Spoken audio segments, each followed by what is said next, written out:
Gusto mo bang i-block ang friend mo dito sa Facebook na hindi niya malalaman na binlock mo siya? So ganito lang mga katropa, open mo lang ang Facebook account mo at dito sa taas, itong search bar, click mo lang. I-type mo lang dito ang friend mo na gusto mong i-block na hindi niya malalaman. Example, ito mga katropa, ito ang friend ko sa Facebook na gusto kong i-block na hindi niya malalaman na binlock ko siya. Makikita niyo mga katropa, friend kami sa Facebook. Click ko lang itong friend mga katropa.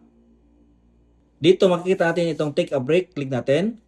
At dito mga katropa sa take a break, makikita mo itong pinakauna, see list of Marilyn profile. Click mo lang at ilagay mo dito mga katropa sa limit where you see Marilyn profile. Click itong save. Dito tayo sa pangalawa mga katropa, itong limit what Marilyn profile will see. At i-click natin itong hide your post from Marilyn profile. Ito mga katropa, so lahat ng mga post mo ay hindi niya makikita. Click mo ang save. Dito tayo sa pangatlo mga tropa, edit who can see past posts.